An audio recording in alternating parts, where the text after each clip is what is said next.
கோவை தொகுதி பாஜக வேட்பாளர் அண்ணாமலையை ஆதரித்து மணியக்காரன்பாளையம் பகுதியில் சரத்குமார் வாக்கு சேகரித்தார். அம்பேத்கர் சிலைக்கு மரியாதை செலுத்திய பின்னர் பிரச்சாரத்தில் பேசிய சரத்குமார், மோடியை 29 பைசா என அழைக்கும் உதயநிதிக்கும் பிரதமர் மோடிக்கும் ஏணி வைத்தால் கூட எட்டாது என்றும், அவரது கால் தூசிக்கு கூட உதயநிதி வரமாட்டார் எனவும் சாடினார். உதயநிதி ஸ்டாலின் பத்தி சொல்லிட்டு அண்ணன் கொடுத்துறேன். 29 பைசான்னு சொல்றாரு. யார மோடிஜி அவர்கள் 29 பைசா கூப்பிடாரு. இவருக்கும் மோடிஜிக்கும் வச்ச ஏறி கூட எட்ட கால் தூசிக்கு அவர் வரமாட்டார். கடலூர் காங்கிரஸ் வேட்பாளர் விஷ்ணு பிரசாத்திற்கு ஆதரவாக அமைச்சர் சி.வே. கணேசன் வாக்கு சேகரிப்பில் ஈடுபட்டார். அவர்களுக்கு மலர் தூவி மாலை அணிவித்து ஆரத்தி எடுத்து வரவேற்பு அளிக்கப்பட்டது. பின்னர் பேசிய வேட்பாளர், இந்தியா கூட்டணியை வெற்றி பெற வைத்தால் மகளிருக்கு வருடத்திற்கு 1 லட்சம் ரூபாய் வழங்கப்படும் என தெரிவித்தார். முன்னதாக வேட்பாளரின் வாகனத்தை மறித்த பெண் ஒருவர் சாமியாடியதால் பரபரப்பு நிலவியது. எல்லாரும் நான் பணிவோட கேட்டுக்கிறேன். 30 ஊர் இருமா, கொஞ்சம் அமைதியா இருமா, கொஞ்சம் பொறுமை.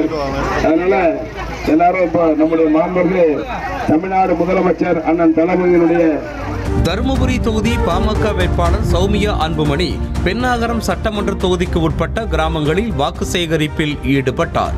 அப்போது பேசிய அவர், தொகுதியில் சிப்காட் அமைத்து வேலைவாய்ப்பு பிரச்சனைகளை தீர்க்கவும் காவிரி உபரி நீர் திட்டத்தை நிறைவேற்றவும் நடவடிக்கை எடுக்கப்படும் என வாக்குறுதி அளித்தார். நிறைய திட்டங்கள் இருக்கு இல்லையா, உபரி நீர் திட்டமாக இருக்கட்டும், நேற்று அந்த அது பேர் என்ன, நம்ம ஒகேனக்கல் கூட்டு குடிநீர் திட்டம் பாதியில நிற்கிது. அதையெல்லாம் கொண்டு வர வேண்டும் என்பதுதான் என்னுடைய ஒரு நோக்கம். நம் பிள்ளைகள்லாம் நம்மளோட இருக்கிற மாதிரி தருமபுரியிலே ஒரு நல்ல வேலை கிடைக்கணும், அதுக்காகவும் என்னுடைய உழைப்பு இருக்கும். திருச்சியில் திமுக கூட்டணியின் மதிமுக வேட்பாளர் துரை வைகோ மற்றும் அமைச்சர் அன்பில் மகேஷ் பொய்யாமொழி திருச்சி கிழக்கு சட்டமன்ற தொகுதிக்கு உட்பட்ட பகுதிகளில் தீப்பெட்டி சின்னத்தில் வாக்கு சேகரித்தனர். பின்னர் பொதுமக்களிடம் பேசிய அமைச்சர், இந்தியா கூட்டணி ஆட்சி அமைத்தால் 500 ரூபாய்க்கு கேஸ் சிலிண்டர் வழங்கப்படும் என கூறினார். அதே முதலமைச்சர் தான் சொல்லியிருக்கிறார், ராகுல் காந்தி பிரதமராக வந்து குறிப்பாக நம்முடைய துரை வைகோ தீப்பெட்டி சின்னத்தில் வெற்றி பெற்று வரும்பொழுது நீங்கெல்லாம் 1000 ரூபாய் கொடுத்து வாங்குற சிலிண்டரை 500 ரூபாய்க்கு தருவேன்னு சொல்லியிருக்கிறாரு. ஆக 19ஆம் தேதி நீங்க வாக்குச்சாவடிக்கு போகும்போது 5வது இடத்தில் இருக்கின்ற ஓட்டு போடுற மிஷின்ல 5வது இடத்துல இருக்கின்ற துரை வைகோங்கிற பேருக்கு பக்கத்துல தீப்பெட்டி சின்னம் இருக்கும். அதை அழுத்தணும், அது பக்கத்தில் இருக்கிற பொத்தான அழுத்தணும். நம்ம துரை வைகோவை நீங்க வெற்றி பெற வைக்கணும். அவர் வெற்றி பெற்றதுக்கு பிறகு அங்கே ராகுல் காந்தி அமர்ந்த பிறகு நீங்க 500 ரூபாய்க்கு சிலிண்டர் வாங்கிட்டு வீட்டுக்கு போவீங்கல்ல, அப்ப அந்த அடுப்பை எதை வச்சு பத்த வைப்பீங்கன்னா இந்த தீப்பெட்டி வச்சு தான் பத்த வைக்கணும். மத்திய சென்னை தொகுதி பாஜக வேட்பாளர் வினோஜ் பி செல்வம் எழும்பூர் பகுதிகளில் கூட்டணி கட்சி தொண்டர்களோடு சென்று வாக்கு சேகரித்தார். மேளதாளங்கள் முழங்க வேட்பாளருக்கு மாலை அணிவிக்கப்பட்டு தலைப்பாகை அணிவித்து வரவேற்பு அளிக்கப்பட்டது.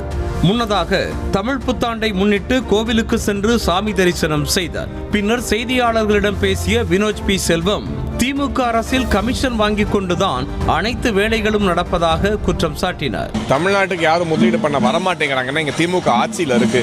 இவங்களுக்கு ஆட்சியில் வந்தா 30% 40% இந்த முதல் குடும்பத்துக்கு கமிஷன் அழுகிறதுக்கே பணம் சரியாக போயிடுது. இங்க இருக்கக்கூடிய சாலைகளின் தரத்துக்கும் மழைநீர் வடிகால் வந்து இவ்வளவு மோசமாக அமைந்ததுக்கும் காரணமே மத்திய அரசாங்கம் எவ்வளவுதான் பணம் கொடுத்தாலோ அந்த பணத்துல 20% 30% கமிஷன் நீங்க அடிச்சு தான் எந்த தொழிலுமே தமிழகத்தில் தொடங்காம எல்லாரும் மற்ற மாநிலங்களுக்கு செல்ல காரணமாக இருந்துச்சு. குஜராத் மட்டும் இல்ல, ஆந்திராவுக்கு போறாங்க, தெலுங்கானாக்கு போறாங்க, தமிழ்நாட்டுக்கு வரமாட்டேங்கிறாங்க.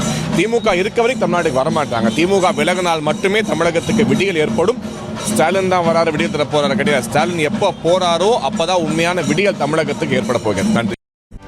செய்திகளை உடனுக்குடனும் துல்லியமாகவும் தெரிந்து கொள்ள சப்ஸ்கிரைப் பண்ணுங்க.